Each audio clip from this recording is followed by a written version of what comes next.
The Kaizen method is not about discipline, it is about architecture. It is about designing a life where the path of least resistance is forward. One small action, every day, without exception, not because you feel like it, because you decided who you are. Start today. Not with a plan for the whole year, not with a new app or a 30-day challenge. With one thing. Right now, the smallest possible version of the thing you have been putting off. Write one sentence, do one push-up, send one email, make one decision, 1 degree. And if this video shifted something in you, subscribe to the channel, turn on notifications, and leave a comment right now with the one small action you are committing to today. Not tomorrow, today. Because that comment is not just engagement, it is your first degree. This is the story of a man named Marcos. 40 years old, successful, respected at work. But he had a problem that was slowly destroying everything he had built. He couldn't control his reactions. A critical comment from his boss and his whole day collapsed. An argument with his wife at breakfast and he arrived at work carrying it for hours, making poor decisions, cutting people off, saying things he couldn't take back. A traffic jam and he showed up to the meeting already defeated.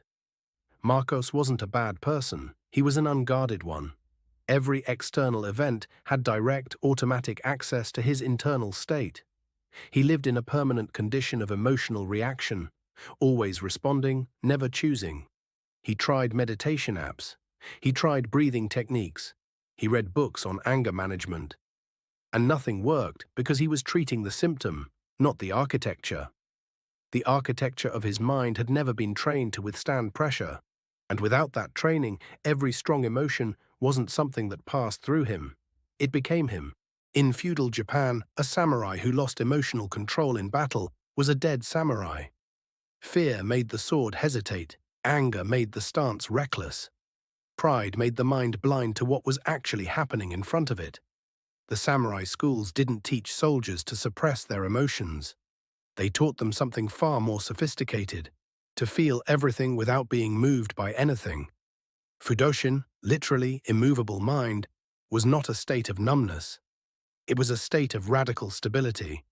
The samurai who possessed it could feel fear and still act with precision, could receive insult and still respond with clarity, could face death and still think 3 moves ahead. The most important thing to understand about Fudōshin is this. It is not a natural gift, it is a constructed architecture. Something built through deliberate, repeated practice until it becomes the default state of the mind.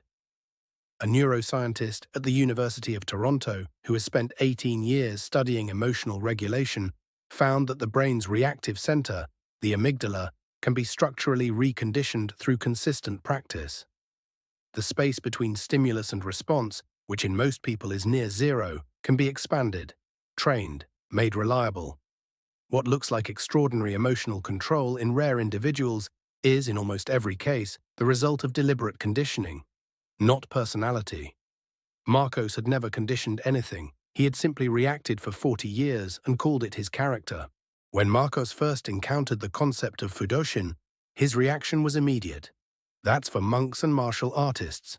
I live in the real world, and that resistance was precisely the problem. He believed emotional control meant becoming passive, that not reacting meant not caring, that the immovable mind was a cold mind. He had confused stability with indifference, and that confusion was keeping him exactly where he was. The samurai didn't seek indifference. They sought sovereignty, the ability to choose their response rather than be chosen by it. There is an enormous difference between a person who doesn't react because they feel nothing and a person who doesn't react because they have trained themselves to decide what happens next. One is emptiness, the other is power. Marcos's first real test came 3 days into his practice. A colleague took credit for his work in a meeting. In the past, he would have interrupted, gotten flushed, made it worse. This time he felt the surge, the heat in his chest, the jaw tightening. And for the first time in his life, he paused long enough to notice that the emotion was happening inside him, not to him. That pause lasted 2 seconds. But in those 2 seconds, he chose. And that choice changed everything. The samurai schools built Fudōshin on 3 principles. Not one, not a single breathing trick or mindset hack. Three interlocking pillars that, when trained together, create the architecture of the immovable mind. The first is Metsuke, the quality of attention. Samurai were trained to maintain a wide, unfocused gaze in battle, seeing everything without fixating on any one thing. In emotional terms, this means learning not to tunnel vision into the trigger, not to make the insult, the criticism, the bad news the entire landscape of your mind. Metsuke teaches you to zoom out, to see the situation, not just the wound. The second pillar is Ma, the space between. In Japanese aesthetics, Ma is the power of emptiness, the pause, the breath between the strike and the counter-strike. Emotionally, Ma is the deliberate practice of inserting a gap between what happens and what you do next. Not to suppress the emotion, but to refuse to let it speak before you do. The third is Zanshin, remaining mind. The awareness that doesn't switch off after the moment passes.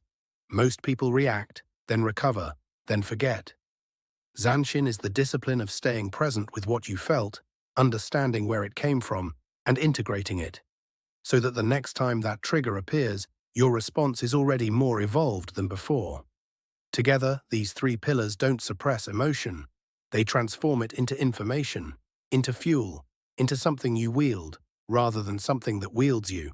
90 days after Marcos began his Fudōshin practice, his wife said something he didn't expect. She said, "You seem like someone who finally lives inside their own body." He hadn't told her about the practice. She had simply noticed that the man who used to fill every room with the weather of his mood had become something different. Not quieter, not colder, cleaner. As if the static had been removed and what was left was just him, present, clear, deliberate. His work changed, not because he had become more aggressive or more ambitious, but because he stopped losing 3 hours of every day to emotional recovery. The mental energy he used to spend managing the fallout of his own reactions was now available for the things that actually mattered. But the deepest change was this. He stopped being afraid of his own emotions. For 40 years, he had lived in a low-grade terror of what he might feel, what might come up, and make him do something he'd regret. Fudōshin didn't eliminate that. It gave him a place to stand while he felt it, a foundation that didn't move no matter what came. That is the promise of Fudōshin, not that you will stop feeling, but that you will never again be at the mercy of what you feel. Your emotions are not your enemy. An untrained relationship with them is. And training, as every samurai knew, begins the moment you decide to stop letting the world write the first word. If this video changed the way you see emotional control, not as suppression but as sovereignty, subscribe to the channel and activate the bell. Every week, content that builds the kind of mind that doesn't bend under pressure. And tell me in the comments, which of the three pillars, Metsuke, Ma, or Zanshin, do you need most right now? That answer tells you exactly where your practice begins. I'll see you in the next one.